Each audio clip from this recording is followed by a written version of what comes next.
Alice was beginning to get very tired of sitting by her sister on the bank and of having nothing to do.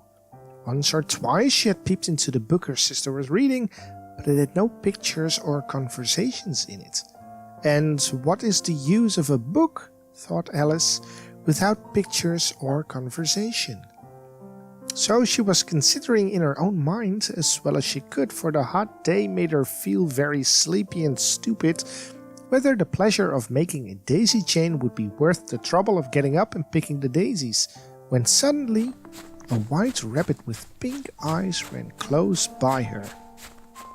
There was nothing so very remarkable in that, nor did Alice think it so very much out of the way to hear the rabbit say to itself, oh dear, I shall be late." When she thought it over afterwards, it occurred to her that she ought to have wondered at this, but at the time it all seemed quite natural. But when the rabbit actually took a watch out of its waistcoat pocket and looked at it and then hurried on, Alice started to her feet, for it flashed across her mind that she had never before seen a rabbit with either a waistcoat pocket or a watch to take out of it. And burning with curiosity, she ran across the field after it, and fortunately was just in time to see it pop down a large rabbit hole under the hedge. In another moment down went Alice after it, never once considering how in the world she was going to get out again.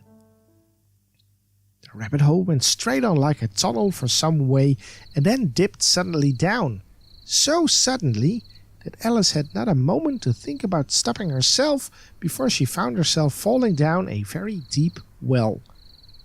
Either the well was very deep or she fell very slowly, for she had plenty of time. She went down to look about her and to wonder what was going to happen next. First she tried to look down and make out what she was coming to, but it was too dark to see anything. Then she looked at the sides of the well and noticed that they were filled with cupboards and bookshelves. Here and there she saw maps and pictures hung upon pegs. She took down a jar from one of the shelves as she passed. It was labeled Orange Marmalade, but to her great disappointment it was empty.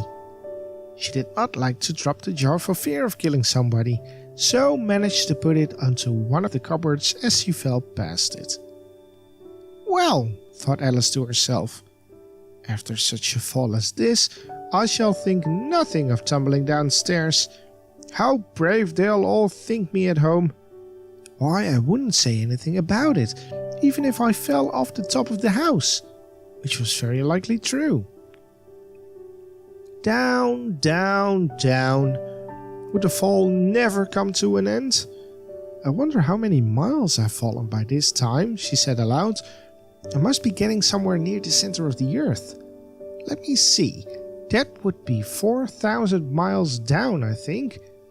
For, you see, Alice had learned several things of this sort in her lessons in the schoolroom. And though this was not a very good opportunity for showing off her knowledge, as there was no one to listen to her, still it was a good practice to say it over. Yes, that's about the right distance. But then I wonder what latitude or longitude I've got to. Alice had no idea what latitude was or longitude either, but thought they were nice grand words to say. Presently she began again. I wonder if I shall fall right through the earth. How funny it'll seem to come out among the people that walk with their heads downwards. The antipathies, I think. She was rather glad there was no one listening this time, as it didn't sound at all the right words. But I shall have to ask them what the name of the country is, you know. Please, ma'am, is this New Zealand or Australia? And she tried to curtsy as she spoke. Fancy curtsying as you're falling down the air. Do you think you could manage it? And what an ignorant little girl she'll think me for asking. No, it'll never do to ask. Perhaps I shall see it written up somewhere. Down, down, down. There was nothing else to do. So Alice soon began talking again. Dinah'll miss me very much tonight, I should think. Dinah was her cat. I hope they'll remember her saucer of milk at tea time. Dinah, my dear, I wish you were down here with me. There are no mice in the air, I'm afraid, but you might catch a bat. That's very like a mouse, you know. But do cats eat bats, I wonder? And here Alice began to get rather sleepy and went on saying to herself in a dreamy sort of way, do cats eat bats? Do cats eat bats? And sometimes, do bats eat cats? For, you see, as she couldn't answer either question, it didn't much matter which way she put it. She felt that she was dozing off and had just begun to dream that she was walking hand in hand with Dinah and saying to her very earnestly, Now, Dinah, tell me the truth. Do you ever eat a bat? When suddenly, thump, thump, down she came upon a heap of sticks and dry leaves, and the fall was over. Alice was not a bit hurt, and she jumped up to her feet in a moment. She looked up, but it was all dark overhead. Before her was another long passage, and a white rabbit was still in sight, hurrying down it. There was not a moment to be lost. Away went Alice like the wind, and was just in time to hear it say, as it turned around the corner, "Oh, my ears and whiskers, how late it's getting!" She was close behind it when she turned the corner, but the rabbit was no longer to be seen. She found herself in a long, low hall, which was lit up by a row of lamps hanging from the roof. There were doors all around the hall, but they were all locked. And when Alice had been all the way down one side and up the other, trying every door, she walked sadly down the middle, wondering how she was ever to get out again. Suddenly she came upon a little three-legged table, all made of solid glass. There was nothing on it except a tiny golden key, and Alice's first thought was that it might belong to one of the doors of the hall. But, alas, either the locks were too large or the key was too small. But at any rate, it would not open any of them. However, on the second time round, she came upon a low curtain she had not noticed before, and behind it was a little door, about 15 inches high.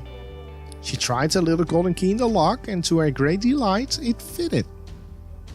Alice opened the door and found that it led into a passage, not much larger than a rat hole. She knelt down and looked along the path into the loveliest garden you ever saw. How she longed to get out of that dark hole and wander about among those beds of bright flowers and those cool fountains. But she could not even get her head through the doorway. And even if my head would get through, thought poor Alice, it would be of very little use without my shoulders. Oh, how I wish I could shut up like a telescope. I think I could, if I only knew how to begin. For you see, so many out-of-the-way things had happened lately, that Alice had begun to think that very few things indeed were really impossible.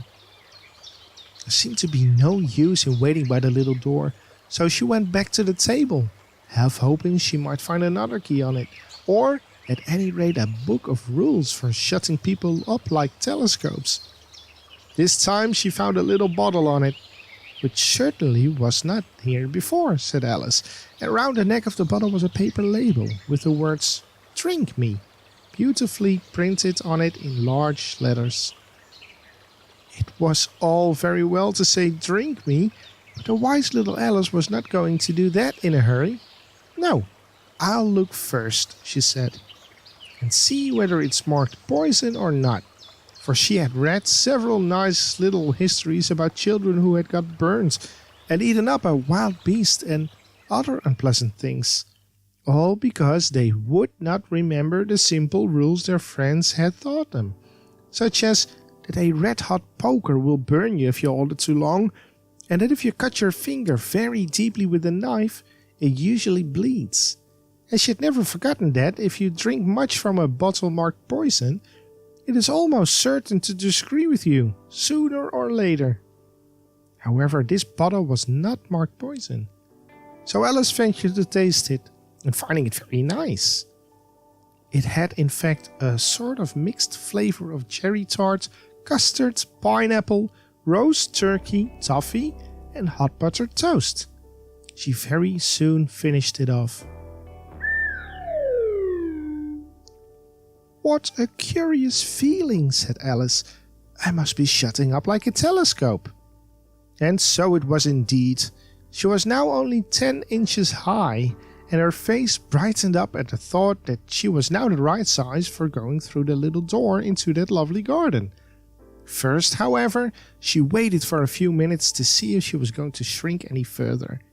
She felt a little nervous about this, for it might end, you know, said Alice to herself. It might going out altogether, like a candle. I wonder what it should be like then. And she tried to fancy what the flame of a candle is like after the candle is blown out, for she could not remember ever having seen such a thing. After a while, finding that nothing more happened, she decided on going into the garden at once. But alas for poor Alice, when she got to the door, she found she had forgotten the little golden key, and when she went back to the table for it, she found she could not possibly reach it. She could see it quite plainly through the glass, and she tried her best to climb up one of the legs of the table, but it was too slippery. And when she had tired herself out with trying, the poor little thing sat down and cried. "Come, there's no use in crying like that," said Alice to herself rather sharply. "I advise you to leave off this minute." She generally gave herself very good advice, though she very seldom followed it, and sometimes she scolded herself so severely as to bring tears into her eyes. And once she remembered trying to box her own ears for having cheated herself in a game of croquet she was playing against herself, for this curious child was very fond of pretending to be two people. "But it's no use now," thought poor Alice, "to pretend to be two people. Why, there's hardly enough of me left to make one respectable person." Soon her eyes fell on a little glass box that was lying under the table. She opened it and found in it a very small cake, on which the words "Eat me" were beautifully marked in currants. "Well, I'll eat it," said Alice, "and if it makes me grow larger, I can reach the key. And if it makes me grow smaller, I can creep under the door, so either way I'll get into the garden, and I don't care which happens." She ate a little bit and said anxiously to herself, "Which way? Which way?" holding her hand on the top of her head to feel which way it was growing, and she was quite surprised to find that she remained the same size. To be sure, this generally happens when one eats cake, but Alice had got so much into the way of expecting nothing but out of the way things to happen that it seemed quite dull and stupid for life to go on in the common way. So she set to work and very soon finished off the cake.